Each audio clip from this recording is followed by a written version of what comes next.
The neon lights of the downtown bar flicker against the rain-soaked windows. Music thumps low, conversations hum, and the air smells of cheap whiskey and cigarette smoke. In a corner booth, 3 black women sit together. Identical triplets, their sharp eyes and confident posture making them stand out even in the crowded room. They don't talk much, they don't have to. Their bond is stronger than words. A glance, a smirk, a tilt of the head, and they know what the others are thinking. Tonight, they're off duty, finally allowing themselves a rare night to relax. But trouble walks in the door before their drinks even arrive. 2 men in dark jackets push through the crowd, flashing badges at the bartender as if to clear space for themselves. FBI. Their presence is loud and deliberate, not the quiet professionalism you'd expect from federal agents. Their eyes scan the room until they land on the sisters. One agent smirks, leaning toward the other. "Well, well, look what we've got here." The triplets exchange a look, but none of them move. The taller agent saunters to their table, placing a hand flat against the polished wood. "You ladies lost? This isn't the kind of place for people like you." The words hang heavy in the air, dripping with arrogance. Patrons glance nervously, sensing the tension. The bar quiets, the hum of chatter fading into uneasy silence. The eldest sister, Naomi, doesn't flinch. She looks up slowly, her voice even. "People like us? What exactly do you mean?" The agent smirks wider. "You know what I mean. Girls like you don't belong here, unless you're here to cause trouble." The second sister, Leah, leans back in her chair, her eyes narrowing. She doesn't rise to his bait. Instead, she studies him with the kind of calm that makes arrogant men nervous. The third sister, Rachel, folds her arms. Her tone is sharp but steady. "We're just having a drink. Why don't you take your attitude somewhere else?" The agent chuckles, but there's no humor in it. "Careful, you're talking to federal law enforcement. We don't take kindly to disrespect." His partner adds, "Maybe we should run their IDs, make sure they're not wanted for anything." The crowd shifts uncomfortably. The bartender sets down glasses with trembling hands. Everyone knows this is spiraling, but no one dares to step in. Naomi's lips twitch into the faintest smile. She leans forward, her voice a whisper that cuts sharper than a shout. "You don't know who you're talking to." The taller agent laughs, but the sound wavers. "Oh, I know exactly who I'm talking to. Just 3 girls who think they can mouth off to the FBI. Let me give you some advice. People like you should remember your place." The silence that follows is thick. Then Leah speaks, her tone low and dangerous. "Our place?" She sets her glass down deliberately. "Funny, because where we come from, you'd be the one standing at attention." The agent sneers, leaning closer. "Is that a threat?" Rachel's eyes flash. "No, it's a fact." The triplets exchange another glance. That silent bond between them speaks volumes. They know it's time to reveal what they've kept hidden. Naomi pulls a sleek leather wallet from her jacket and flips it open. The golden emblem inside glints under the dim bar lights. Not a standard badge, something higher, something commanding. Leah and Rachel do the same. 3 identical credentials, each one heavier with authority than the flimsy badges their aggressors wear. The taller agent's smirk dies instantly. His eyes flick to the wallet, then back to Naomi. He stumbles a half-step backward. What is this?" Naomi's voice is steady as steel. "This is the part where you realize just how badly you've miscalculated." Leah leans forward, her words sharp as a blade. "You see, you thought we were nobodies. You thought we were easy targets. But you're wrong." Rachel finishes the sentence for her sisters, her tone dripping with finality. "We're your commanders." The bar erupts in whispers. The crowd, once frozen in fear, now buzzes with shock. The 2 FBI agents look like children caught with their hands in the fire. Their arrogance melts into panic. The triplets don't raise their voices. They don't need to. Their authority is written in every line of their posture, every flicker of their gaze, every letter stamped on the credentials in their hands. Naomi takes one last sip of her drink, then places the glass down carefully. "Now, are you going to step aside and leave quietly? Or do I need to remind you what happens when agents disrespect their superiors?" The taller agent stammers, his bravado gone. His partner looks pale, his badge suddenly feeling useless. The triplets wait, calm as ever, candles of composure in a storm of arrogance. And in that dimly lit bar, the power shifts completely. Because arrogance thought 3 women were easy prey. But dignity revealed they were the ones giving orders all along. The bar is silent except for the low hum of the neon signs and the nervous clinking of glasses. The FBI agents who swaggered in only minutes ago now stand frozen, their arrogance dissolving under the weight of 3 open credentials. The golden emblems gleam like truth itself, undeniable and final. Naomi lets the silence stretch. Silence is power, and she wields it expertly. Finally, she leans forward, her eyes locking onto the taller agents. "Say it," she commands. The man swallows hard. Your commanders?" Leah leans back in her chair, her expression calm but sharp enough to cut steel. "Senior commanders, which means every word you spoke to us tonight wasn't just disrespectful. It was insubordination. And that, agent, carries consequences." The second agent, suddenly pale, fumbles with his badge as if wishing it could shield him. Rachel shakes her head slowly. "That won't help you now. A badge doesn't give you the right to abuse people. It gives you the responsibility to protect them. And you failed that test the moment you opened your mouth." The patrons whisper among themselves, the shock spreading like ripples in water. Everyone here knows they've just witnessed a reversal no one could have predicted. The hunters have become the hunted. The bartender, a middle-aged man with tired eyes, clears his throat softly. "Ladies, sirs, is everything all right here?" Naomi nods once. "It will be, thank you." Her eyes never leave the agents. "Step outside, now." The agents glance at each other, panic flickering between them. But the authority in Naomi's tone leaves no room for refusal. Shoulders slumped, they shuffle toward the door, the crowd parting to let them pass. Outside, the night air is cool and sharp. Rain drizzles onto the pavement, the neon glow from the bar reflecting in puddles. The triplets follow, moving with calm precision. Leah is the first to break the silence. "You two thought intimidation made you powerful, but intimidation only works when the other side is powerless. We are not powerless." Rachel steps closer, her voice low. "Do you realize what happens now? You harassed civilians, you abused your authority, you threatened women in public, and you did all of that to your commanding officers." The taller agent shakes his head frantically. "We didn't know, we thought—" Naomi cuts him off coldly. "You thought wrong, and ignorance is no excuse." She pulls out her phone, tapping quickly. Within seconds, 2 black SUVs pull up, tires hissing on wet asphalt. Doors swing open and more agents step out. Real agents, their postures crisp and professional. The arrogant men's eyes widen. "Wait, what's going on?" Naomi's tone is ice. "You're being relieved of duty pending investigation." The crowd from the bar spills into the street, watching the scene unfold. Whispers rise into gasps as the truth becomes undeniable. Leah crosses her arms, addressing the onlookers as much as the disgraced agents. "This is what accountability looks like. The badge is not a shield for arrogance, it's a promise of service. Tonight, that promise was broken." Rachel steps forward, her words sharp as lightning. "And when promises are broken, justice answers." The 2 agents are escorted into the SUVs, their arrogance stripped bare, replaced by the hollow weight of fear. The doors slam shut, and the vehicles roll into the night. Naomi turns back to the crowd. Her voice carries authority, but also something deeper, an invitation. "Remember what you saw tonight. Remember that arrogance will always fall, and dignity will always rise.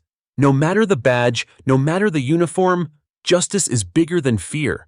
The crowd erupts in cheers, the sound echoing off the wet streets. Some raise their glasses, others their fists. The bartender wipes his eyes, whispering, "About time someone said it."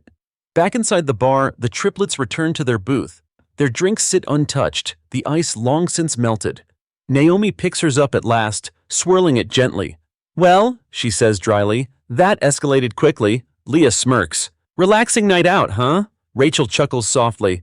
"For us, maybe. For them, it was the end of the line." Naomi lifts her glass in a quiet toast. To dignity over arrogance. The sisters clink glasses, their bond unshaken, their authority unquestioned. And in that moment, 3 women who had been mistaken for targets remind the world and themselves that they are leaders forged not by fear, but by resolve. Because arrogance thought it could bully them into silence. But dignity answered, louder than any threat. The black SUVs disappear into the rainy night, carrying the 2 disgraced agents away. The bar patrons linger on the sidewalk, buzzing with excitement and disbelief. What they witnessed isn't something they'll ever forget. Naomi, Leah, and Rachel stand quietly beneath the neon glow, their jackets glistening with droplets of rain. They don't need to speak. The silence between them says enough. They've faced arrogance before, but rarely in such a public way. A woman from the crowd approaches timidly. She's young, no older than 22, clutching her phone nervously. "Excuse me, I just wanted to say thank you. People like them. They act like they own the world. Watching you shut them down, it gave me hope." Naomi offers a small, warm smile. "Hope is stronger than intimidation. Hold on to it." The young woman nods, tears in her eyes, and hurries back to her friends. Inside the bar, the atmosphere transforms. Music picks up again, laughter ripples through the crowd, and the tension evaporates. The sisters return to their booth, this time greeted by nods and quiet respect from the patrons around them. Leah takes a sip of her drink, her tone thoughtful. "You realize this will make waves, right? Word will spread. Those agents won't be able to hide what they did." Rachel nods. "And once the Bureau digs into their record, who knows what else will surface? Tonight might just be the start." Naomi leans back, her gaze steady. "Good. Accountability has to start somewhere. Better here, better now." Minutes later, Naomi's phone buzzes. She checks the screen, her expression tightening. It's the deputy director. Leah and Rachel straighten instantly. Naomi answers. "Ma'am," the voice says crisply, "we've received your report. Surveillance confirms the incident. Those agents are being processed as we speak. But I want you three to understand something. The Bureau owes you more than gratitude. You reminded us tonight that leadership means standing firm even when arrogance tries to overshadow it." Naomi's response is steady. "We weren't looking for recognition. We just couldn't let abuse go unanswered." "I know," the deputy replies. "But the nation saw it. Social media is already exploding. Videos from that bar are trending. People know who you are now. They know you didn't bow." The line goes quiet. Naomi exchanges a glance with her sisters before replying, "Then let them know this too. Arrogance doesn't win. Not here, not anywhere." She ends the call, setting her phone down. Leah exhales. "So much for staying off the radar." Rachel smirks faintly.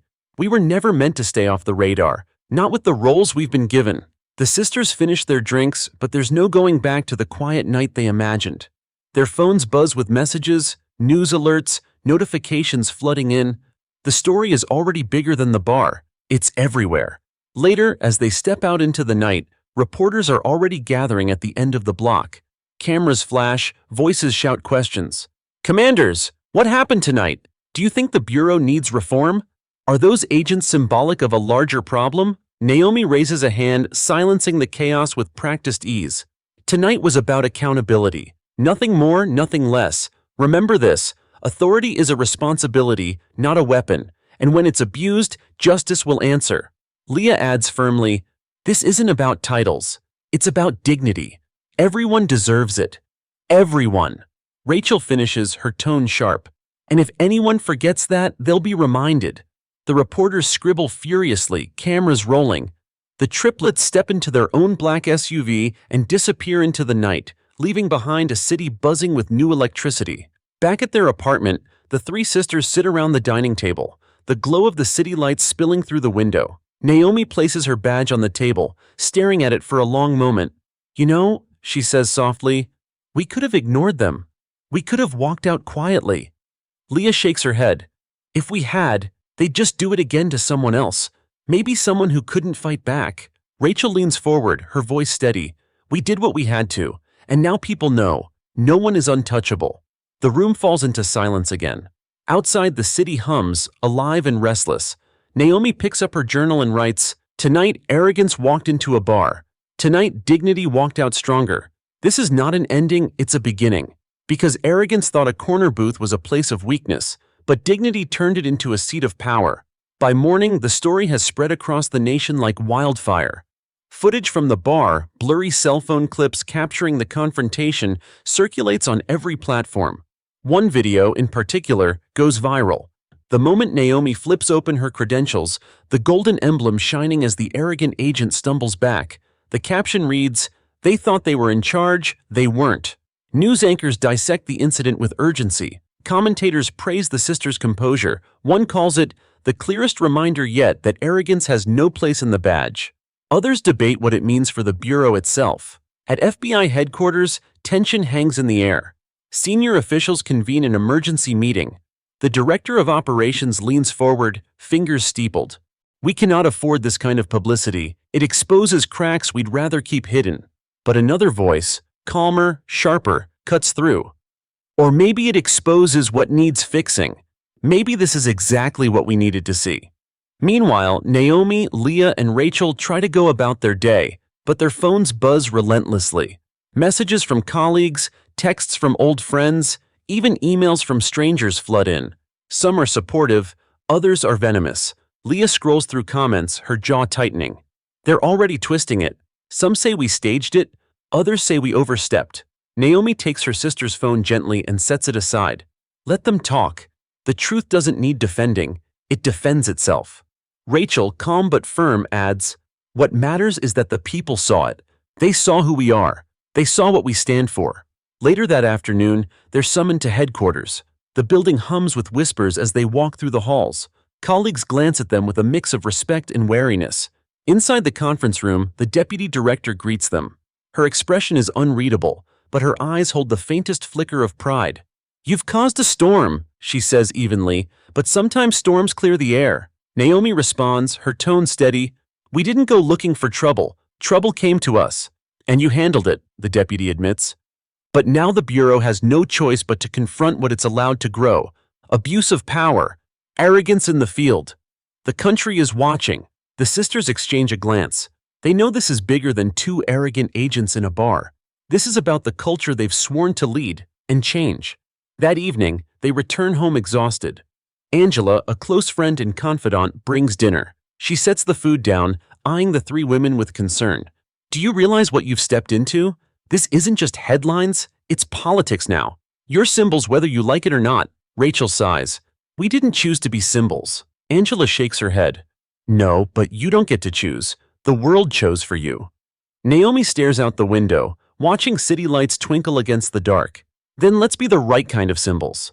The next day, the sisters are invited to address a gathering of Bureau recruits. Hundreds of young agents in training fill the auditorium, their faces eager, uncertain. Naomi stands at the podium, Leah and Rachel at her side. She begins, her voice clear. "Authority is not a weapon, it is a trust. The moment you forget that, you dishonor the badge. You saw what happened this week.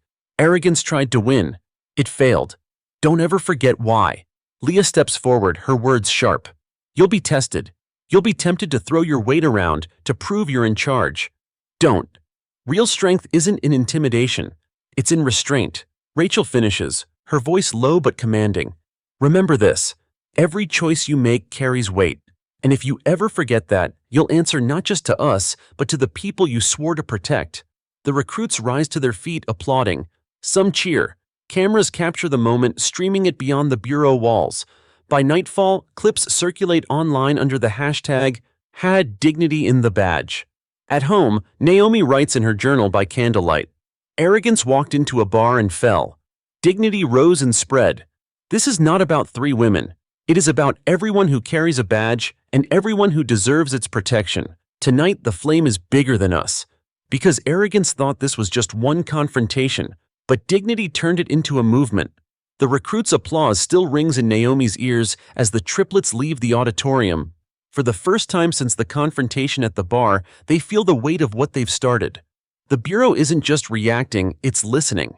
And the country, watching from outside, is demanding more. As they walk down the marble halls of headquarters, whispers follow them, some filled with admiration, others tinged with jealousy. Leah notices, her eyes narrowing slightly. "You feel that?" she murmurs to Rachel. "Some of them resent us." Rachel nods. Not everyone likes change, especially when it means accountability. Naomi keeps her gaze ahead. Resentment is the shadow of progress. If they hate us for demanding better, then we're doing our job. Later that day, the sisters are called into a strategy meeting with senior leadership. The deputy director stands at the head of the table, files stacked in front of her. She doesn't waste time. "We've reviewed the surveillance from the bar. We've also reviewed past complaints filed against those agents. It's worse than expected. Intimidation wasn't new to them. It was their habit." Leah leans forward. "And the Bureau ignored it?" A heavy silence falls. Finally, the deputy answers. "Ignored, excused, buried. Call it what you will. But the truth is out now. We can't run from it anymore."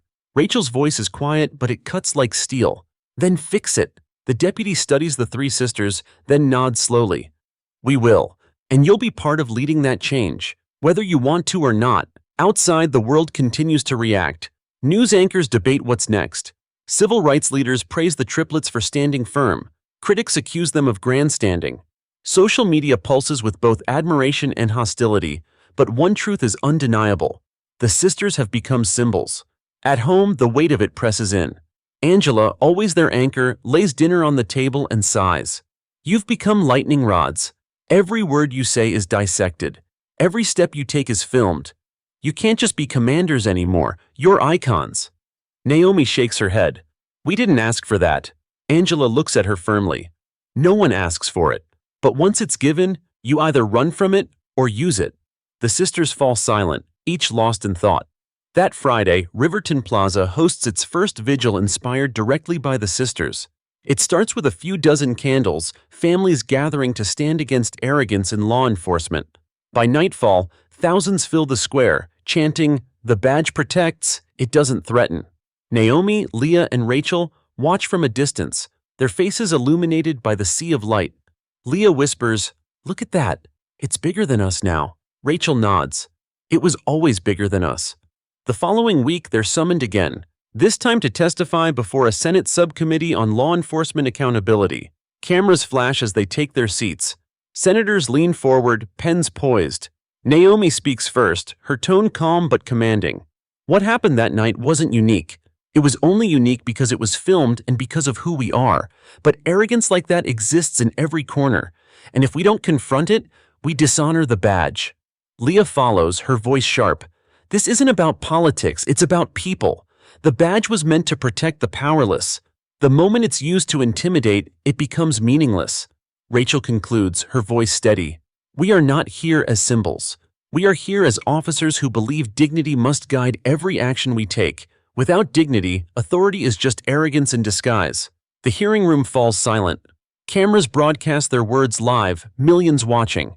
Across the country, families nod, veterans clap, students repeat their phrases in classrooms. Afterward, as they leave the Capitol, reporters swarm them. Commanders, do you think this will actually lead to reform? Or is this just another speech in Washington? Naomi stops, turning to face the cameras. Her eyes burn with quiet fire. Reform doesn't start in speeches. It starts when people demand it. And the people are demanding it now. The crowd of onlookers erupts in cheers. That night, back at their apartment, the sisters sit together in silence. Rain patters softly against the windows. Rachel finally speaks. Do you think we can really change it all? Naomi answers without hesitation. We don't have to change it all. We just have to light the fire. The people will carry it the rest of the way. Leah lifts her glass, her voice low. Then here's to fire. Naomi lifts hers in reply. To dignity. Rachel completes the toast. And to never bowing to arrogance. They clink glasses, their bond as unshakable as the movement they've sparked. Because arrogance thought three women could be cornered in a bar. But dignity turned them into the leaders of a nationwide awakening. The Senate hearing echoes across the country for days. Clips of Naomi, Leah, and Rachel speaking with calm authority are replayed on every network. Editorials call their words a manifesto for dignity. Hashtags trend worldwide. Hatchet badge with dignity and hatch never bowing. In classrooms, teachers play the testimony for students. In community centers, families gather to watch. Even in police academies, instructors pause their lectures to show recruits what accountability sounds like when spoken by leaders who live it. But not everyone is pleased. In quiet corners of power, resentment simmers. A handful of senior officials whisper that the sisters are undermining authority, turning the bureau into a spectacle. Old guard voices in Washington bristle at their growing influence. Inside their apartment, Angela scrolls through the latest commentary. They're calling you the triplet commanders of reform, she says with a half smile. You've got headlines, hashtags, even murals going up. People see you as heroes. Leah shakes her head. Heroes are dangerous titles. They turn people into targets. Naomi nods slowly. She's right. This isn't about us. It's about the badge. We can't let it become a personality cult. Rachel, calm but firm, adds, but maybe that's the point. People need faces to rally behind. They don't chant systems. They chant names.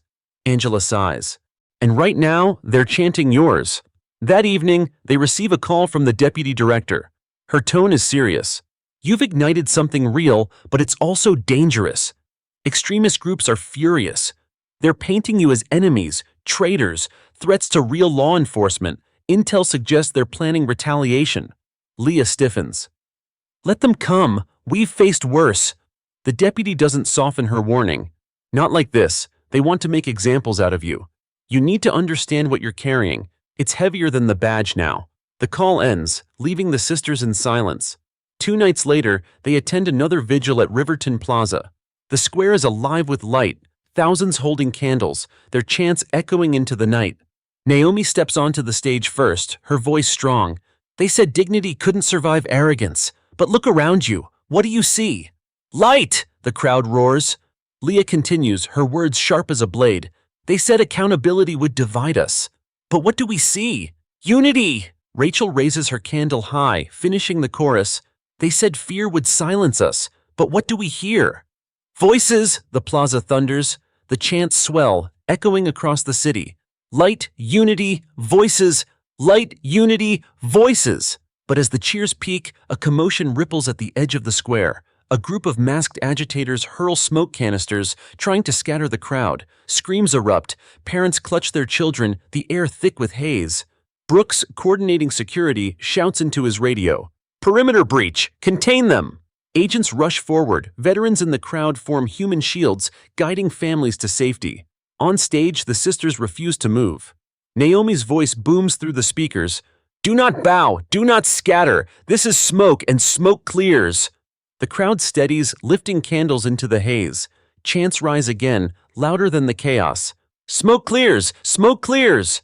Within minutes, the agitators are subdued. The square erupts in cheers, families chanting with renewed force. Rachel steps forward, her candle burning bright. You see, they tried to choke us with smoke, but our light burns through it. Every time they try, they fail. Every time they fail, we rise stronger. The live stream captures it all. Millions watching, hashtags exploding once again. #smoke clears, #we rise stronger. By morning, headlines read, Triplet commanders lead vigil through smoke attack. Commentators marvel at how unflinching the sisters remain, their calm turning chaos into unity. At home, though, the weight is heavy. Angela paces the living room, her voice trembling. What if next time it's not smoke? What if it's bullets, bombs? You're standing in front of crowds every week like a target. Naomi takes her hands gently. If we bow, Angela, then fear wins. And we promised fear never wins. Leah adds, her tone soft but firm, we don't stand because it's safe. We stand because it's right. Rachel opens her journal, writing as the candle flickers beside her. They tried smoke, but smoke cleared. They tried fear, but fear failed. What remains is dignity, and dignity endures. Because arrogance thought clouds could choke them. But dignity turned the haze into a brighter flame. The morning after the smoke attack, the sisters wake to a tidal wave of headlines. Every network replays the moment Naomi's voice rang through the haze. Smoke clears! Clips go viral, hashtags trend again. In small towns, families hold their own candle vigils, repeating the same chant. In cities, murals begin appearing on walls, 3 women holding candles, their faces calm, their light cutting through swirling smoke. The Triplets, who once only wanted a quiet night at a bar, have become the center of a national movement. Inside FBI headquarters, Brooks briefs them grimly. Phase after phase, they keep escalating. Last night was just smoke. Our intel says the next move is something heavier. Explosives, fire, maybe even direct assaults. They call it Phase 12. Angela shakes her head in disbelief. They're obsessed. They don't even care about strategy anymore. They just want to break you. Naomi responds evenly, her tone steady. They can't break what doesn't bow. Leah adds sharply, and every time they fail, more people see through them. Rachel folds her arms, her gaze unwavering. Fear is running out of phases. That evening, the sisters sit together in their apartment. The city lights glow beyond the window, but inside, the atmosphere is heavy. Angela paces. You can't keep standing in the open like this. What if they succeed one day? Naomi shakes her head. If we hide, the movement dies. People don't follow words, they follow example. Leah leans back in her chair. And right now, the example they need is strength. Rachel sets her journal on the table, her voice calm but fierce. We are commanders. That means we lead from the front, not the back. Friday comes, and with it, the largest vigil yet. Riverton Plaza is a sea of light, tens of thousands of candles swaying in unison. Drones capture the sight, broadcasting it live to millions. The air buzzes with anticipation, families chanting even before the sisters arrive. When the triplets step onto the stage, the crowd erupts. Naomi lifts her candle, silencing the noise with her presence alone. They tried smoke last week, she begins. But smoke cleared. Tonight they may try fire, or worse, but what do we know? Fear never wins, the crowd thunders back. Leah steps forward, her tone sharp. They believe destruction proves power, but real power is in creation, in unity, in courage, in dignity. Rachel raises her candle higher. So tonight, no matter what comes, remember this. Destruction burns out. Dignity burns on. The chants swell. Burns on! Burns on! Suddenly, a loud crack splits the air. A small explosive detonates near the south entrance, sending sparks and smoke into the crowd. Panic ripples, but veterans and agents immediately move to shield families. Brooks shouts into his radio, "Device neutralized! Secure the perimeter!" Through the chaos, Naomi's voice booms. "Do not bow! Do not scatter! Explosions fade, but our flame does not." The crowd steadies, candles lifting again, chants louder than the echoes of the blast. Explosions fade, our flame does not. Within minutes, agents subdue the agitators. Families cheer, chanting even louder, as if their voices themselves are extinguishing the fear. Rachel steps forward, her voice fierce. "You see, they tried fire, but fire failed. They tried chaos, but chaos fell. What remains?" "Dignity!" the crowd roars. Leah raises her candle, her eyes burning with resolve. And dignity always rises. The chants echo across the plaza, live streams exploding with viewers worldwide. By morning, headlines declare, Phase 12 neutralized, explosions fade, dignity rises. That night, back at their apartment, Angela sits silently, tears brimming in her eyes. Every week it's something bigger. Smoke, fire, bombs. What if next time it's worse? Naomi places a steady hand on her shoulder. Then we'll stand again. Because fear always ends where dignity begins. Rachel opens her journal, writing as the candle flickers beside her. They tried explosions, but sparks fade. They tried chaos, but order returned. What remains is dignity, and dignity endures. Because arrogance thought fire could consume them, but fire only made their light burn brighter. The morning after the attempted bombing, the nation wakes to a single, unshakable image. 3 sisters standing on stage, their candles still burning while smoke and sparks swirl behind them. Commentators call it, "The night explosions faded but dignity endured." Across America, communities take the message to heart. In Detroit, families light candles in the rain. In Phoenix, veterans gather in stadiums, chanting "Explosions fade." In New Orleans, jazz musicians play under street lamps while crowds lift lanterns, their music swelling into the chant that has become the heartbeat of a movement. Fear never wins. At FBI headquarters, Brooks briefs the sisters. Phase 12 was a failure, like the rest, but chatter suggests they're planning something bigger, Phase 13. They call it Black Sky. Angela frowns. What does that even mean? Brooks rubs his temples. It could be drone swarms, blackout attacks, something designed to blot out the sky, literal or symbolic. They want to erase hope, to make people feel small. Naomi leans forward, her tone sharp. Then let them try. They can blacken the sky, but they'll never touch the flame. Leah adds, her eyes narrowing. They keep promising the end, but all they're proving is weakness. Rachel folds her arms. Fear is exhausting itself. Every new plan proves it's running out of strength. That evening, the sisters attend a meeting with senior bureau officials. The deputy director doesn't mince words. You 3 have become the faces of something much larger than law enforcement. The nation looks to you for courage. But that means you're targets. We can increase your protection, but you need to consider stepping back from public vigils. Naomi shakes her head instantly. If we step back, fear wins. Leah's voice is sharp. And what would that tell the people who follow us? That standing strong is only safe until it isn't? Rachel leans forward, calm but resolute. We won't step back. We'll step forward, every single time. The deputy studies them for a long moment, then exhales. Then may God keep you safe, because you've chosen the harder path.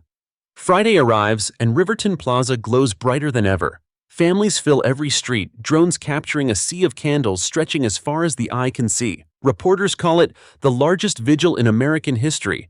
As the triplets step onto the stage, the chants already thunder, "Fear never wins, fear never wins." Naomi raises her candle, her voice booming. They tried explosions, they tried chaos, they promised endings, but what happened? "Fear failed!" the crowd roars. Leah steps forward, her voice cutting sharp. Now they promise black skies. But skies clear, light returns, dignity endures. Rachel lifts her candle higher, her tone steady.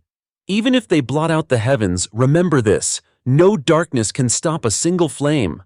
Suddenly, the plaza goes dark. Not from power outages, but from above.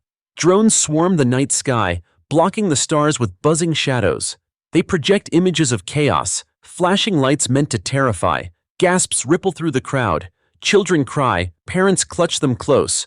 Brooks shouts into his radio, "Drone swarm confirmed, neutralization teams moving in." Agents rush to deploy countermeasures, hacking signals and jamming frequencies. Veterans in the crowd steady the families. On stage, Naomi doesn't move. She raises her candle higher. "Look up! They think shadows can scare us. But what do shadows always do?" "They vanish!" the crowd screams back. The chants grow, louder than the drones themselves. "Shadows vanish! Shadows vanish!" Leah's voice joins, fierce and unyielding. "They blacken the sky, but look around you. The ground is brighter than ever." Rachel steps forward, her words carrying like a drumbeat. No machine, no shadow, no sky can drown out dignity. Within minutes, agents disable the drones. One by one, they sputter and fall, the sky clearing until the stars shine again. The crowd erupts in cheers, candles lifted high, their light reflecting in every eye. Naomi's voice rings out, final and strong. "They promised us black skies, but the sky cleared. Fear failed. Dignity rose higher." The chants shake the plaza. Fear failed. Dignity rose. By morning, headlines blaze. Phase 13 neutralized. Stars return. Fear falls. Commentators declare the sisters unstoppable, the movement unbreakable. That night at their apartment, Angela sits with them, tears in her eyes. "They tried to block the sky, but somehow you made it brighter." Naomi answers quietly, "Because they'll never understand. You can blacken the sky, but you can't stop the dawn." Rachel opens her journal, writing by candlelight. "They tried shadows, but shadows vanished. They tried fear, but fear failed. What remains is dignity, and dignity shines. Because arrogance thought the sky itself could hide the flame. But dignity turned the night into a canvas for light. The world wakes to the image of drones falling like dead birds, scattered across the pavement of Riverton Plaza. News anchors replay the moment endlessly, Naomi, Leah, and Rachel lifting their candles high as the machines crashed one by one, the crowd chanting, "Shadows vanish." Commentators call it, "the night the stars came back." Social media dubs the sisters, "the flame against the sky." In city after city, murals appear. 3 women painted against a dark backdrop, holding candles that burn through blackness. But inside FBI headquarters, Brooks is not celebrating. He storms into the briefing room, slamming a folder on the table. Phase 13 failed, but they're not finished. Intel confirms Phase 14, iron. Angela frowns. Iron? What are they planning now? Brooks explains grimly, vehicles, armor. They want to roll into vigils with trucks and force their way through crowds. They think brute strength will finally scatter people. Rachel leans forward, calm as ever. Iron rusts, and unity bends even steel. Naomi meets Brooks's glare. If they come with iron, we'll stand with more than candles. We'll stand with people, unbroken, unyielding. Leah adds sharply, they don't understand. Every phase just proves our strength. They're writing their own defeat. Friday arrives. Riverton Plaza is already filled by midday. Families travel from across the country, buses lined up for blocks. Veterans in uniform stand shoulder to shoulder, forming human barriers around the crowd. Children hold handmade signs. Fear never wins. Dignity is iron. As dusk falls, the plaza glows once more. The sisters step onto the stage, candles in hand. The roar of the crowd quiets instantly. Naomi speaks first, her voice firm. They promised us black skies. The skies cleared. Tonight, they promise us iron. But what do we know about iron? It rusts, the crowd shouts. Leah steps forward, her words sharp as steel. They believe force can break us, but force without justice is weakness. We will not scatter. Rachel raises her candle higher. Tonight, iron will fail. Tonight, dignity will bend but not break. Tonight, fear meets its heaviest defeat yet. The chants swell. Iron fails, dignity stands. Suddenly, engines roar at the edge of the plaza. Armored trucks barrel forward, headlights slicing through the night. The crowd gasps as metal beasts grind against barricades. Brooks shouts into his radio, "Phase 14 initiated! Secure the crowd!" Agents rush forward, but the trucks keep pushing. Then something remarkable happens. Veterans step into the street, locking arms in front of the vehicles. Ordinary citizens follow, shoulder to shoulder, candles still burning. The trucks slow, engines growling, but the wall of people does not move. On stage, Naomi raises her voice. "Look at them. They think iron is stronger than us, but what do we say? We stand!" The crowd roars. Leah's voice cuts like a blade. "Iron rusts, unity does not." Rachel points to the wall of citizens. "Do you see it? This is strength, not machines, not metal, people, dignity." The chants grow thunderous. "People are stronger! People are stronger!" Agents move quickly, disabling the truck's engines. One by one, the machines sputter and die, their hulking frames useless. The crowd erupts in cheers, raising candles high. Naomi steps forward, her voice booming. "You see? They brought iron and iron failed.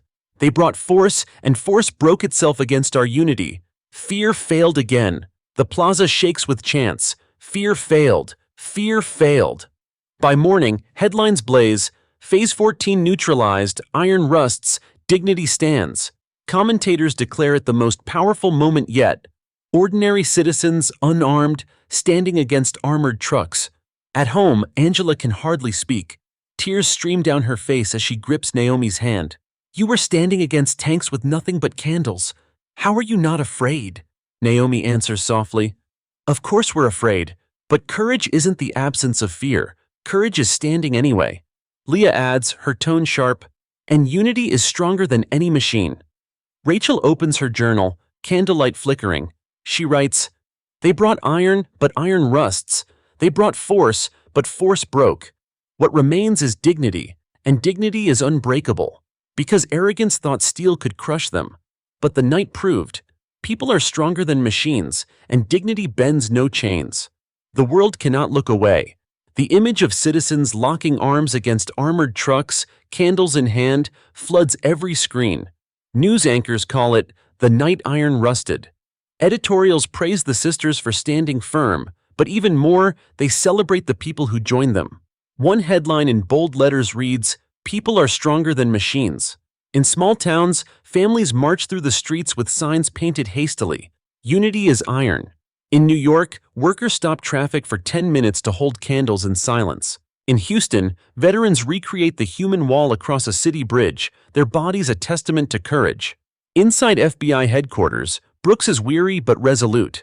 He spreads new intel across the conference table. Phase 14 was iron. They failed. Now they're calling the next one Phase 15.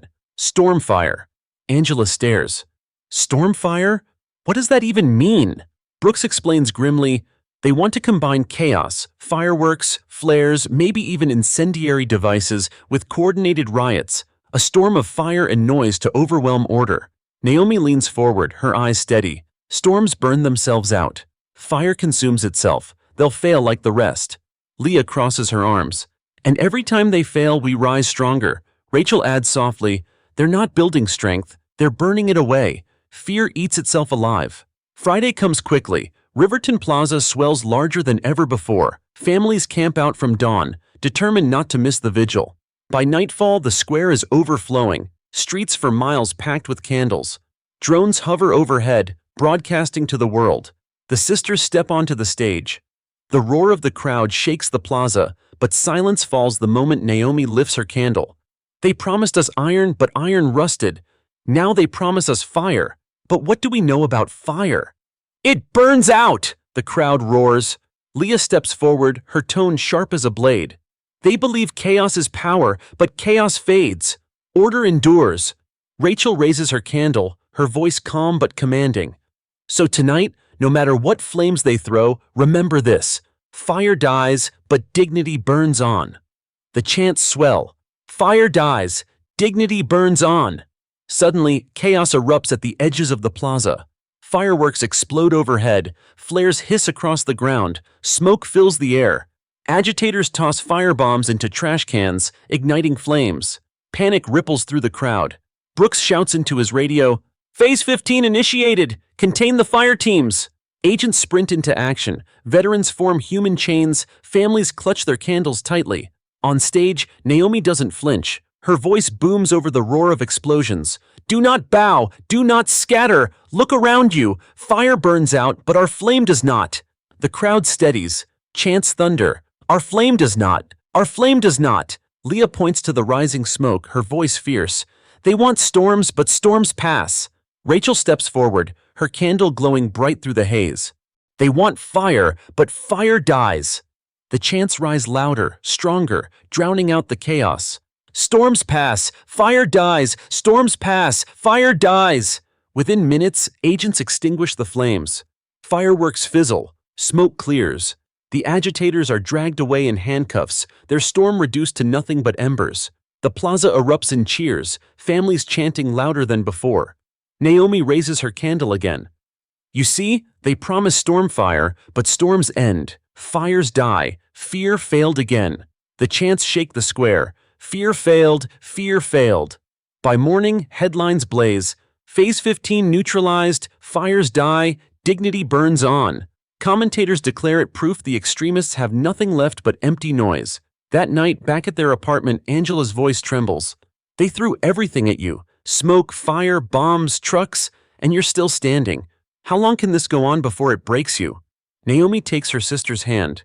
"Fear wants to break us, but fear breaks itself. We just have to stand long enough to prove it." Leah nods. Every attack is weaker than the last. They don't realize they've already lost. Rachel opens her journal, writing as the candle flickers. "They tried stormfire, but storms pass. They tried flames, but fire dies. What remains is dignity, and dignity endures, because arrogance thought fire could devour them. But the blaze only proved their flame was eternal." The morning after stormfire, the country feels different. News broadcasts replay the vigil endlessly. Explosions lighting the sky, smoke rolling across the plaza, families clutching candles, and three sisters standing tall, unflinching. One commentator calls it, "The night chaos burned itself out." Another declares, "If fire couldn't break them, nothing will." In Denver, schoolchildren paint posters of candles under storm clouds. In Miami, churches hold midnight vigils, their choirs singing while flames flicker in bowls of water, symbolizing fire defeated by light. Across the nation, fear looks weaker than ever. But inside FBI headquarters, Brooks knows better. He lays out fresh intel across the table. Phase 15 collapsed. Now they're calling the next move Phase 16, flood. Angela frowns. Flood? What are they planning? Actual water? Brooks nods grimly. Yes, they want to sabotage water mains, break hydrants, maybe even redirect rivers. They want to drown out vigils, literally. A flood to wash people away. Leah leans forward, her eyes hard. Water destroys fire. That's what they're counting on. Rachel shakes her head calmly. But water also nourishes. They don't understand. What they bring against us only feeds us. Naomi's voice is steady. If they bring a flood, we'll stand like stone. Friday night arrives, and Riverton Plaza is brighter than ever. Families fill the square, candles swaying like a river of flame. Veterans stand guard, agents on edge. Naomi steps onto the stage, her presence silencing the crowd. They promised us stormfire, but storms passed and fire died. Now they promise us floods. But what do we know about floods? They recede, the crowd shouts back. Leah steps forward, her tone sharp. Water can drown flames, but it also gives life. Tonight, no matter what they throw at us, remember this. Water cannot drown dignity. Rachel raises her candle, her voice ringing. Floods may rise, but floods also fall, and dignity remains. The chants swell. Floods fall. Dignity remains.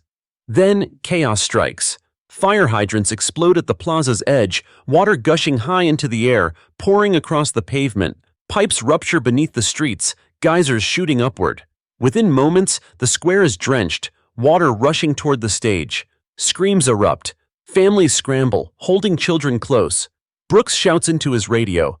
Phase 16 initiated. Seal the mains, contain the water. Agents move fast, engineers rushing to shut valves. But the water keeps rising, soaking shoes, candles sputtering. Naomi doesn't flinch. She raises her candle higher, flame flickering but unbroken. Her voice booms. Do not bow, do not scatter. Floods rise, but floods fall. The crowd steadies. Families lift candles, shielding flames from the spray. Chants thunder. Floods fall! Floods fall! Leah points to the rising water, her words fierce. Look, they tried to drown us, but what is water? Life, renewal. They cannot kill us with what keeps us alive. Rachel steps forward, her voice like steel. Our flame burns even in rain. Our dignity shines even in flood. The chants rise louder than the rushing water. Dignity shines! Dignity shines! Within minutes, crews manage to cut the mains. The water recedes, leaving soaked streets but unbroken candles. Families cheer, their voices echoing into the night. Naomi raises her candle again. You see, they promised a flood, but floods fall. Fear failed again. The plaza shakes with chants. Fear failed. Fear failed.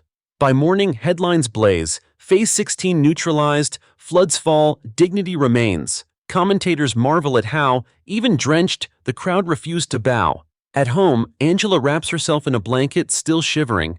They tried to wash you away, and you just stood there. How? Naomi takes her hand gently. Because we knew the truth. Floods recede. Dignity does not. Leah nods. Fear doesn't understand that. It never will. Rachel opens her journal, candlelight flickering. She writes, They tried floods, but floods fell. They tried to wash us away, but water became our renewal. What remains is dignity, and dignity stands. Because arrogance thought waves could wash them away. But the flood only watered the roots of their strength. The footage of Riverton Plaza underwater floods every screen the next morning. Clips show geysers bursting, waves rushing, candles flickering, and yet the people standing firm, chanting floods fall as the waters receded. News anchors call it, the night dignity refused to drown. Editorials praise the crowd's resilience, noting how soaked families still held their candles high. Across the nation, communities recreate the moment. Children splash water on their shoes, parents shield small flames, chanting in living rooms, churches, and schools. But inside FBI headquarters, Brooks is relentless. He slams down a new file. Phase 16 failed. They're desperate now. The chatter points to Phase 17. They're calling it blackout. Angela stiffens. Blackout? Brooks nods grimly. They want to cut power grids across major cities during vigils. Darkness everywhere. They think silence and fear will finally break people. Naomi leans forward, her tone sharp. They don't understand. We don't fear darkness. We carry our own light. Leah adds fiercely, Blackouts don't scare people who hold candles. Rachel's voice is calm but resolute. They'll only prove our flame shines brighter. Friday arrives and Riverton Plaza glows with anticipation. Families fill the square, candles held high. Rumors of the blackout circulate, but no one leaves. Instead, people bring extra lanterns, flashlights, even glow sticks. They are prepared. As the sisters step onto the stage, the crowd roars, but Naomi silences them with a raised hand. They promised us floods, and floods fell. Tonight, they promise darkness. But what do we know about darkness? It cannot last, the crowd shouts. Leah steps forward, her voice sharp. Darkness is only the absence of light. And what do we hold? Light, the crowd thunders. Rachel raises her candle high, her words steady. So when darkness comes, remember this. Even one flame can defeat it. The chants swell. One flame defeats it. One flame defeats it. And then, it happens. The plaza goes black. Streetlights die. Skyscrapers vanish into shadow. The massive video screens shut off. For a moment, silence grips the crowd. Nothing but the sound of wind and breathing. Angela gasps. Brooks curses under his breath, shouting into his radio, "Blackout confirmed! Grid offline!" But Naomi's voice slices through the silence like a bell. "Look around you! Darkness came, but are we gone?" "No!" The crowd roars back, their voices shaking the night. Leah's voice is fierce, echoing across the square. "What do we do when darkness comes?" "We shine!" Rachel raises her candle, the tiny flame flickering like defiance itself. "Hold your candles high! Let the world see that darkness cannot bury us!" Tens of thousands obey. Candles lift, flames swaying, tiny lights blooming across the plaza like stars reborn. From drones still recording on backup batteries, the aerial shot looks unreal, an ocean of light in a city drowned in shadow. The chants grow thunderous. Darkness fails. Darkness fails. Children laugh, parents cry, veterans stand taller. The blackout meant to silence them only amplifies their unity. Within minutes, engineers restore partial power. Lights flicker on in the distance, but the candles remain brighter, steadier. Naomi's voice booms. You see, they promised us blackouts, but light returned. Fear failed again. The plaza shakes with chants. Fear failed. Fear failed. By dawn, headlines declare, Phase 17 neutralized, blackout defeated by candlelight. Social media dubs the vigil the night of 10,000 flames. The sisters' images, candles raised against the dark, are plastered on walls, murals, and banners nationwide. At home, Angela wipes her eyes. I thought the darkness would swallow everything, but somehow, it made you brighter. Naomi answers softly, because darkness can't bury what carries its own light. Leah nods. Fear doesn't understand that. It never will. Rachel opens her journal, writing as the candle flickers beside her. They tried blackouts, but darkness failed. They tried to bury us, but our flame rose higher. What remains is dignity, and dignity shines. Because arrogance thought shadows could silence them. But the night proved, one flame defeats the dark. The night of 10,000 flames becomes legend almost instantly. Aerial shots of Riverton Plaza glowing against a powerless city loop on every broadcast. Commentators call it, the night candles beat the grid. Across the country, people reenact it. In rural towns, families shut off their own power and gather by candlelight.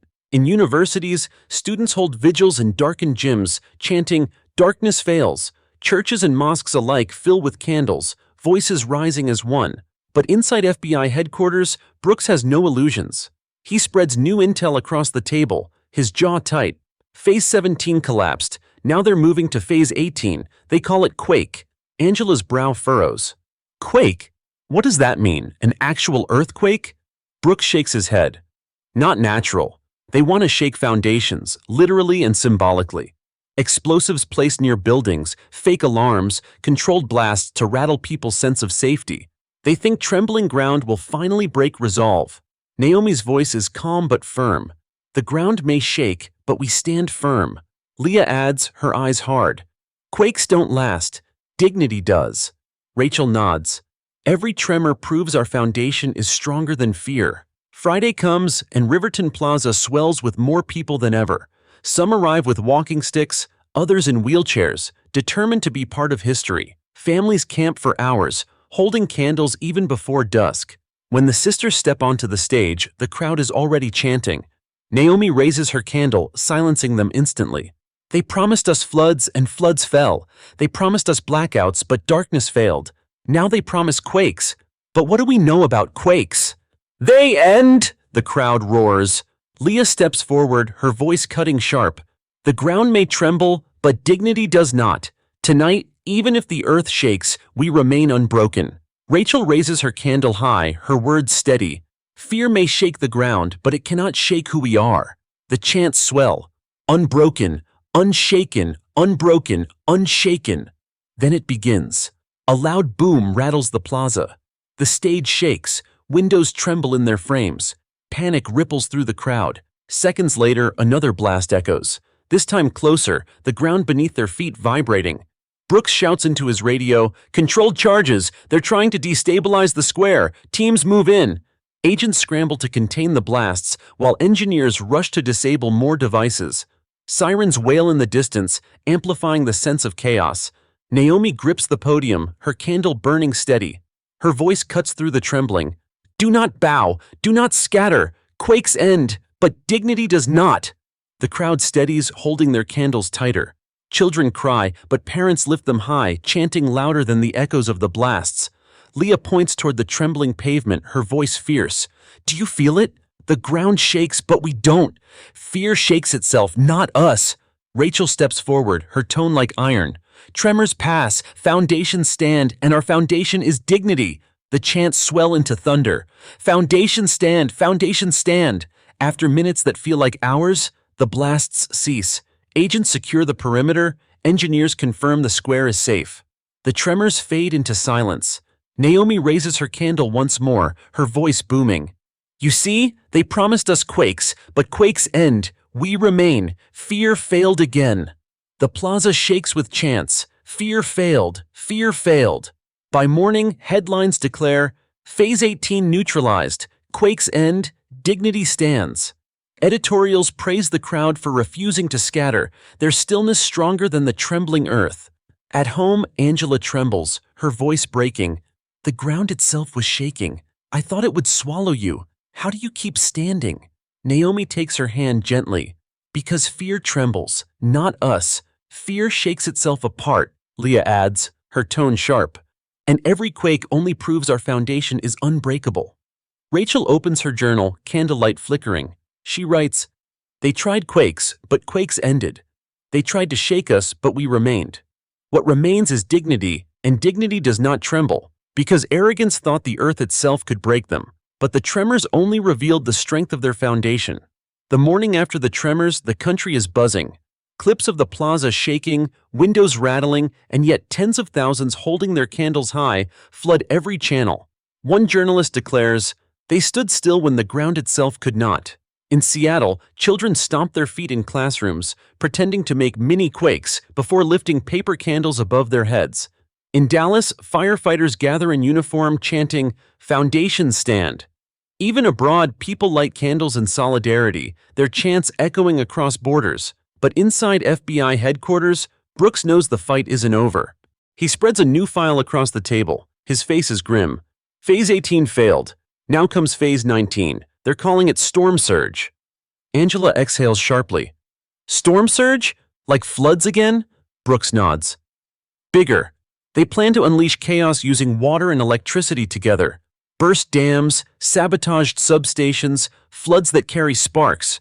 They want destruction on a scale we haven't seen yet. Naomi leans forward, her tone steady. Storms surge, but storms also recede. Leah's voice is sharp. And electricity is fleeting. Dignity isn't.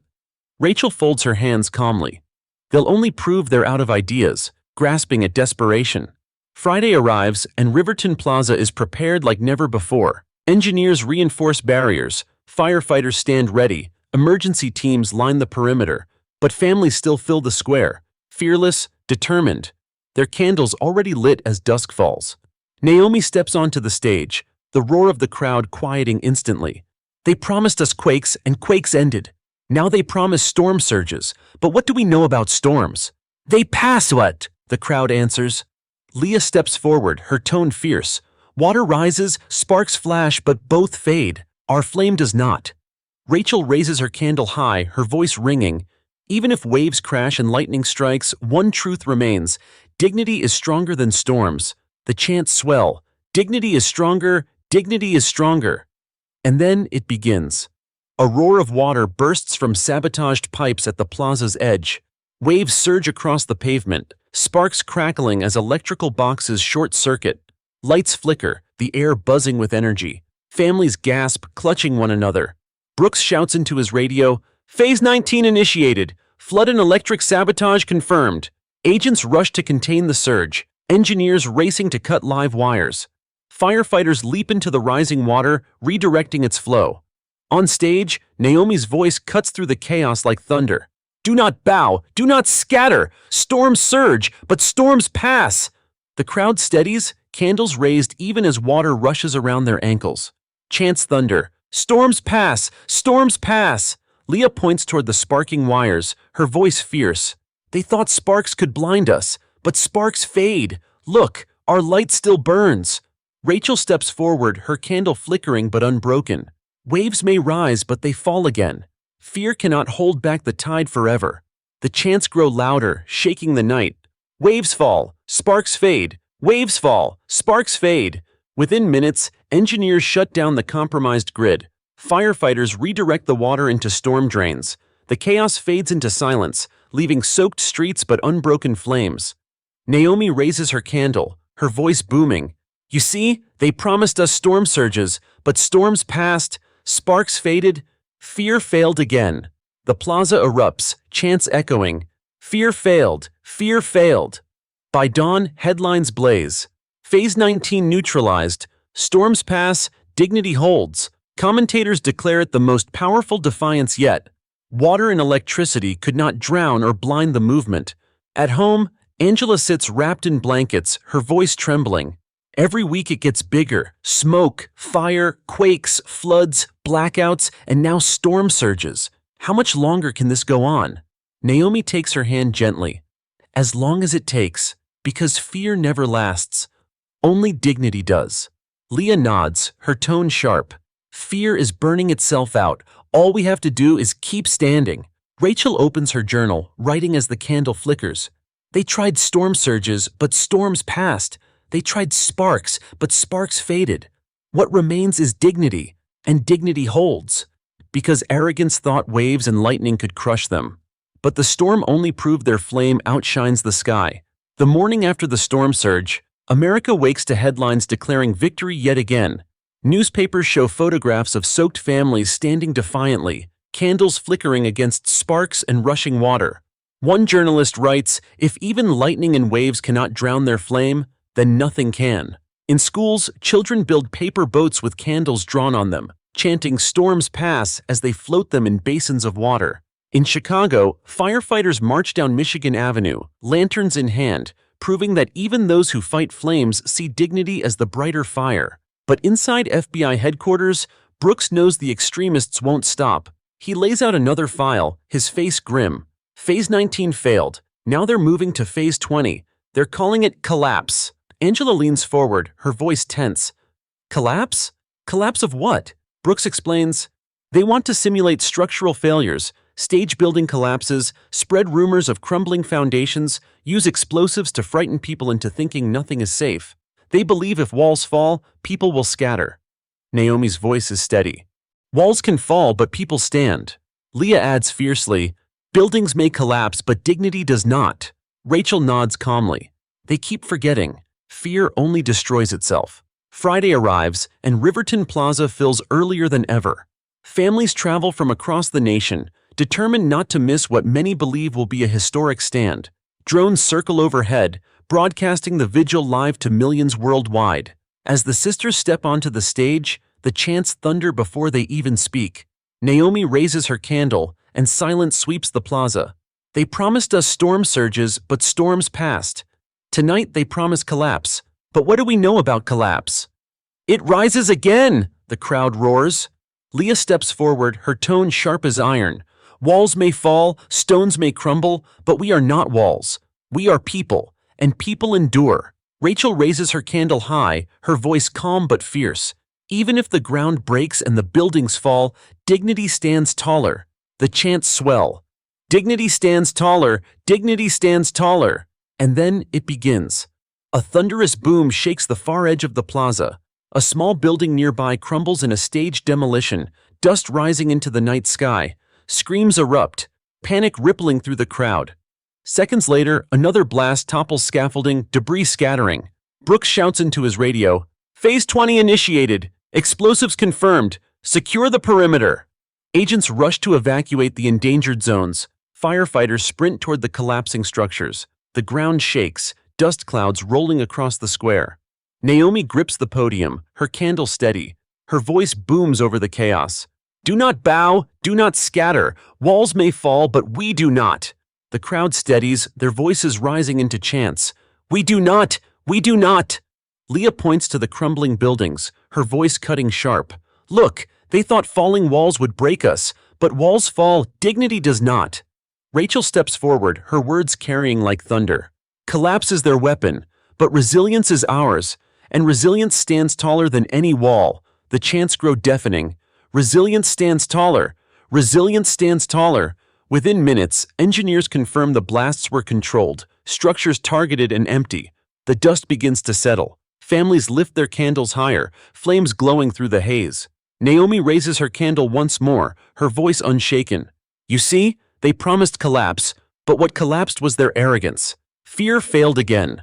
The plaza erupts in cheers, chants echoing into the night sky. Fear failed. Fear failed. By dawn, headlines declare, Phase 20 neutralized. Walls fall, dignity stands taller. Commentators declare it one of the most powerful vigils yet. People unbowed even as buildings crumbled around them. At home, Angela trembles as she sets down her tea. I thought the walls falling would terrify everyone, but somehow it just made the candles shine brighter. Naomi places a steady hand on her shoulder. Because walls are built by hands. Dignity is built by hearts, and hearts do not fall. Leah nods. Fear thinks destruction wins, but destruction only reveals what endures. Rachel opens her journal, writing as the candle flickers beside her. They tried collapse, but walls fell while people stood. They tried dust, but light broke through. What remains is dignity, and dignity stands taller, because arrogance thought falling walls would bury them. But collapse only revealed how high dignity rises. The images of crumbling buildings fill every news cycle. Anchors replay the dust clouds over and over, but always with the same ending, the crowd holding candles steady as the air cleared. One commentator puts it simply, walls fell, but people stood. Across the country, communities echo the moment. In Boston, construction workers gather at dawn, helmets off, holding lanterns in honor of resilience. In Atlanta, school children stack blocks into towers, then knock them down, lifting paper candles high and chanting, "We do not fall." But inside FBI headquarters, Brooks looks grimmer than ever. He spreads the newest intel across the table, his tone sharp. Phase 20 collapsed with their walls. Now they're preparing Phase 21. They call it ashes. Angela frowns. Ashes? What does that even mean? Brooks explains. They're planning fires. Not chaos like storm fire, deliberate, destructive blazes at vigils and symbolic sites.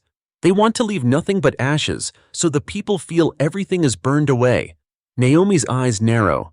But ashes don't end growth. Ashes feed roots. Leah leans forward, her voice sharp. They want to destroy, but destruction makes way for renewal. Rachel nods, calm but resolute. If they bring ashes, they'll only sow the ground where dignity grows stronger. Friday arrives and Riverton Plaza swells with anticipation. Families arrive carrying both candles and buckets of sand, prepared to fight flames if needed. Firefighters stand ready, veterans form protective lines, agents scan every rooftop. The air is tense, but the people refuse to leave. As the sisters step onto the stage, the chants shake the plaza. Naomi lifts her candle and silence falls. They promised us collapse, but walls fell while people stood.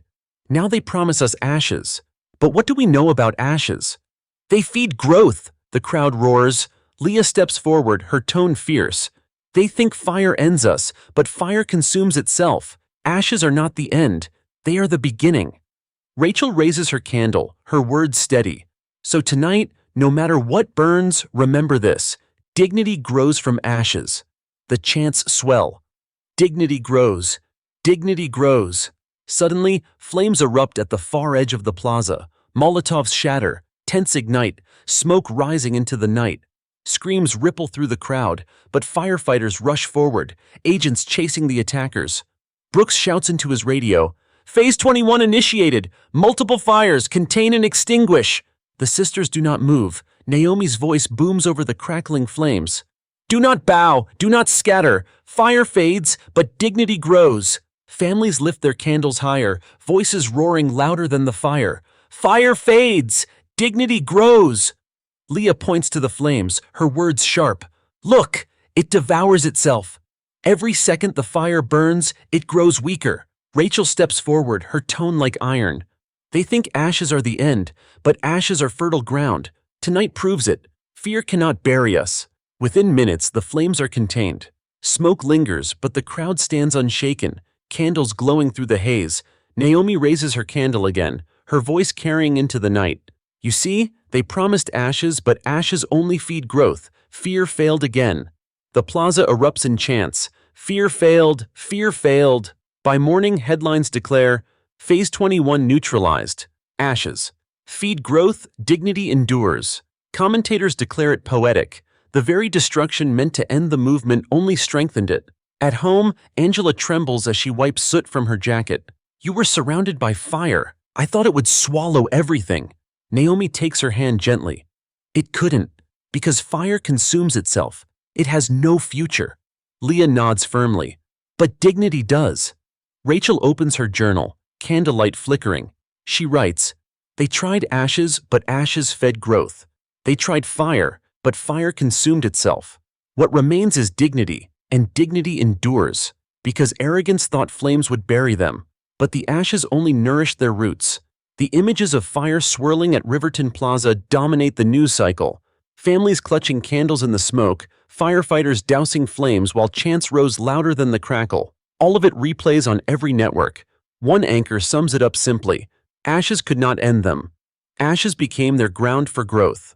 Across the nation, communities mirror the moment. In Los Angeles, residents plant candles in flower pots filled with ashes, chanting, "Dignity grows." In Chicago, school children draw trees sprouting from charred soil. In rural towns, farmers lift lanterns above freshly tilled earth, declaring that even in loss, renewal comes. But inside FBI headquarters, Brooks is still tense. He slams a new file onto the table, his voice edged with frustration. Phase 21 failed like the rest. Now they're escalating again. Phase 22, silence. Angela frowns. Silence? Haven't they already tried blackouts? Brooks shakes his head. This is different. They plan to flood vigils with noise-canceling tech, sonic weapons, and misinformation campaigns. They want to smother chants, erase voices, and make people feel powerless. Naomi leans forward, her tone sharp. They don't understand. Silence doesn't erase truth. It makes it louder.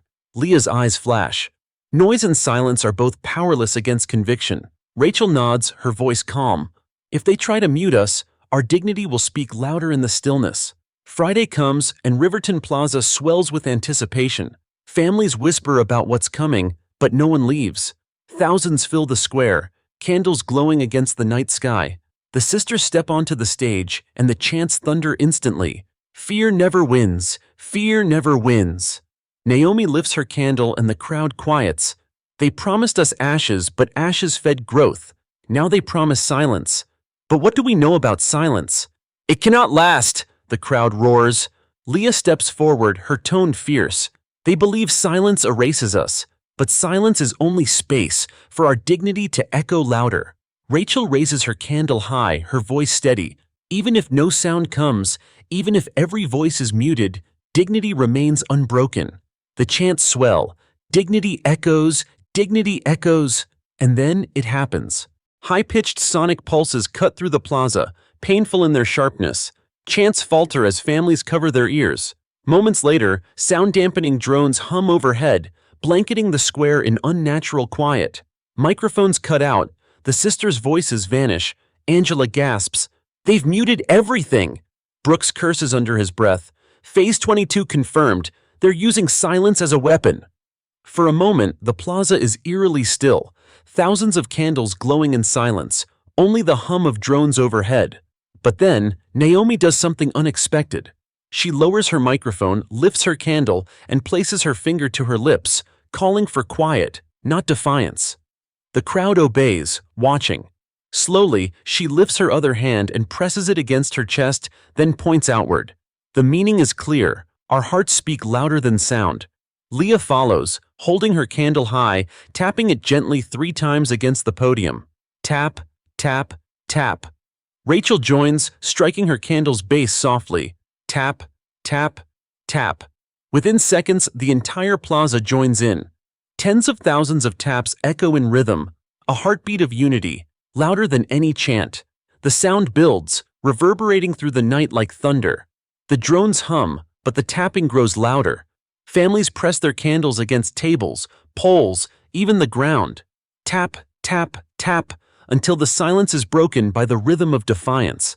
Naomi raises her candle again, mouthing words that need no microphone. Dignity echoes. The crowd repeats silently, their lips moving in unison. The moment is surreal. No chants, no speeches, just thousands of candles and a single rhythm pounding against silence. Finally, engineers disable the drones. Microphones spark back to life. Naomi's voice booms at last. You see, they promised silence, but silence echoed. Fear failed again. The plaza erupts in cheers, chants shaking the night. Fear failed! Fear failed! By dawn, headlines blaze. Phase 22 neutralized. Silence broken by a single echo. Commentators call it the most hauntingly powerful vigil yet, where even without words, dignity roared. At home, Angela wipes tears from her eyes. It was so quiet, but somehow louder than anything I've ever heard. Naomi takes her hand gently. Because silence cannot smother truth, truth finds a way to speak. Leah nods. Fear never learns that. Rachel opens her journal, candlelight flickering. She writes, "They tried silence, but silence echoed. They tried muting, but the heartbeat of dignity broke through. What remains is dignity, and dignity speaks. Because arrogance thought muting voices would end them, but even silence became their song. The night of silence is replayed endlessly. News anchors describe it as the heartbeat vigil, where thousands stood in stillness, candles glowing, and turned silence itself into a weapon against fear. Clips of the crowd tapping in rhythm echo across every platform, the sound described as haunting and unforgettable. One commentator writes, when even silence became their song, fear had nothing left. In schools, children learn the 3 taps as a new sign of unity. Churches incorporate the rhythm into services. Across the nation, people practice silent vigils, candles in hand, lips mouthing the same words. Dignity echoes. But inside FBI headquarters, Brooks is still wary. He slams down a new file, his tone grim. Phase 22 failed. Now they're moving to Phase 23. They call it Nightfall. Angela frowns. Nightfall? Didn't they already try blackouts? Brooks shakes his head. This isn't about cutting power. It's about psychological warfare. Coordinated fake emergencies, staged crimes, false broadcasts. They want people to believe society itself is collapsing. That night has truly fallen. Naomi leans forward, her voice steady. But nightfall isn't the end. Nightfall is the beginning of dawn. Leah adds sharply, they think fear grows in shadows, but shadows only prove the presence of light. Rachel's words are calm, unyielding. If they bring nightfall, we'll remind the world the sun always rises. Friday comes, and Riverton Plaza glows again. Families arrive with candles and blankets, determined to outlast whatever comes. Drones hover overhead, reporters swarm, live streams count in the millions. The sisters step onto the stage, and the chants shake the square before they even speak. Naomi lifts her candle, and silence falls. They promised us silence, and silence echoed. Now they promise nightfall. But what do we know about nightfall? It leads to dawn, the crowd roars. Leah steps forward, her tone fierce. They believe fear grows in darkness, but darkness only proves the light is near. Rachel raises her candle high, her voice steady. So tonight, no matter what shadows fall, remember this. Dawn is certain. The chants swell. Dawn is certain. Dawn is certain. Then chaos begins. Large screens across the plaza suddenly flicker to life, broadcasting fake reports of riots, collapses, even fabricated deaths. Sirens blare in the distance, pre-recorded screams echoing from hidden speakers. Panic ripples through the crowd as some believe the world outside the plaza is crumbling. Angela gasps, clutching Naomi's arm. They're trying to make everyone believe everything is gone, Brooks barks into his radio. Disinformation confirmed. Cut the feeds, neutralize the sound system. But the chaos keeps building. The plaza fills with false alarms, the illusion of total collapse. Naomi doesn't flinch. She raises her candle higher, her voice slicing through the noise. Look, they think lies can break us, but lies fall with the dawn. The crowd steadies, some still trembling, but candles rise higher. Leah's voice cuts like a blade. Do not bow, do not scatter. They promise nightfall, but what comes after night? Dawn, the crowd thunders. Rachel steps forward, her words unyielding. Screens lie, sirens fade, but the sun rises. Always. The chants grow stronger. The sun rises, the sun rises. Within minutes, agents disable the fake broadcasts. Screens go dark, sirens cut out. The false collapse evaporates into silence. Above the plaza, stars shine bright, unshaken. Naomi raises her candle, her voice booming. You see, they promised us nightfall. But nightfall only leads to dawn. Fear failed again. The plaza erupts in cheers, chants thundering. Fear failed. Fear failed. By dawn itself, headlines declare, Phase 23 neutralized, nightfall shattered by dawn. Commentators call it poetic. The vigil ending as the sun literally rose over the plaza. At home, Angela whispers, her voice trembling, they tried to make the whole world feel like it ended, but somehow you made it feel like a new beginning. Naomi answers softly, because nightfall isn't the end. Nightfall is the promise of light. Leah nods firmly. Fear will never understand that. Rachel opens her journal, candlelight flickering. She writes, "They tried nightfall, but nightfall gave way to dawn. They tried lies, but truth rose brighter. What remains is dignity, and dignity rises with the sun. Because arrogance thought shadows could trick them. But dawn exposed every lie. The so-called nightfall fades into memory as dawn itself becomes the story.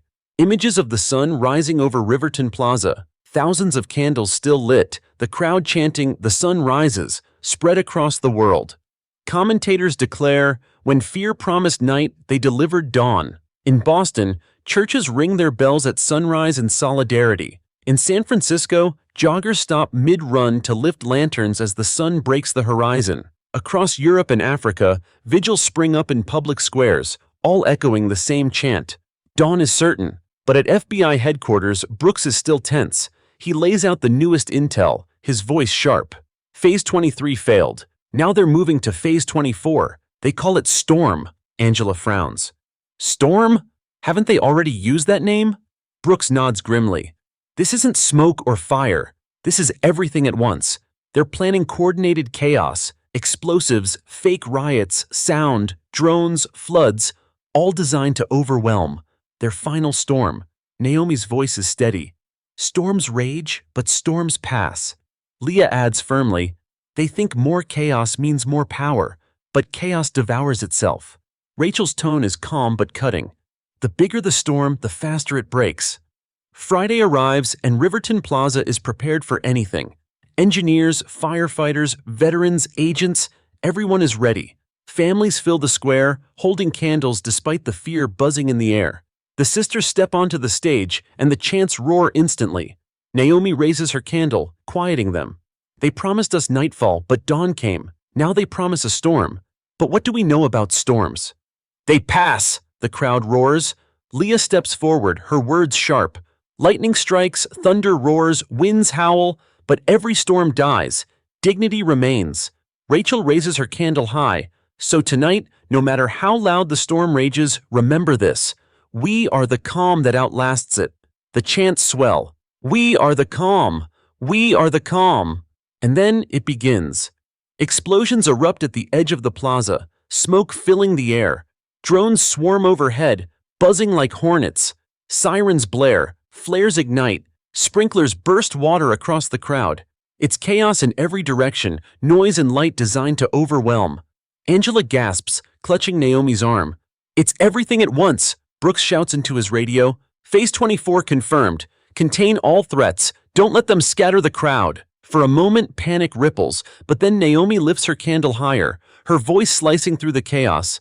Do not bow, do not scatter. Storms rage, but storms pass. The crowd steadies, lifting candles despite the smoke and water. Chants thunder. Storms pass. Storms pass. Leah points to the drones, her voice fierce. Look, machines can buzz, but they cannot break us. Rachel steps forward, her words ringing clear. Explosions fade, thunder dies, the calm remains. The chants rise louder than the chaos itself. The calm remains, the calm remains. Agents work furiously, disabling drones, extinguishing flares, neutralizing agitators. Firefighters redirect water, engineers shut off alarms. Slowly, the chaos wanes. The plaza steadies. Naomi raises her candle one last time, her voice booming. You see, they promised us storms, but storms passed. Fear failed again. The plaza erupts, chants shaking the night. Fear failed, fear failed. By dawn, headlines blaze. Phase 24 neutralized, the storm passed, dignity remained. Commentators declare it the climactic failure of the extremists, throwing everything and losing it all. At home, Angela sits shaking, her voice trembling. They used everything. Explosions, fire, drones, floods, and you still stood. How? Naomi answers gently. Because storms exhaust themselves. Dignity does not. Leah nods sharply. Fear spent everything it had and lost. Rachel opens her journal, candlelight flickering. She writes, They tried storms, but storms passed. They tried chaos, but chaos collapsed. What remains is dignity, and dignity is calm, because arrogance thought chaos could bury them. But the storm only revealed their unshakable peace. The night after the great storm, the country feels changed. The extremists had thrown everything: fire, smoke, drones, floods, false alarms, collapsing walls, and yet the plaza still stood, candles unbroken. Commentators call it the night fear spent its last breath. Across America, people wake to a sunrise that feels different. In New York, thousands gather in Central Park, lifting candles as the dawn breaks. In Dallas, firefighters, nurses, and veterans march together chanting, "Storms pass." In small towns, families light lanterns on porches, whispering the words that now define a movement. Fear failed. Inside FBI headquarters, Brooks delivers his final report. His face, for the first time in weeks, is calm. Phase 24 was their last play. They're scattered, leaderless, their resources burned. The so-called storm has passed. Angela exhales shakily. So it's over? Brooks nods. For them, yes. But for you three, he looks at Naomi, Leah, and Rachel. This is only the beginning. You didn't just stop attacks, you changed the country. People see you as more than commanders. They see you as proof that dignity doesn't bow. The sisters exchange a glance. None of them sought this role, but they know they cannot turn back now. That evening, Riverton Plaza hosts one last vigil. It is the largest yet, an ocean of people, families traveling from every corner of the country, candles glowing as dusk falls. Drones capture the site, millions gathered, their lights visible from the sky like constellations reborn on Earth. Naomi steps onto the stage, the roar of the crowd shaking the city.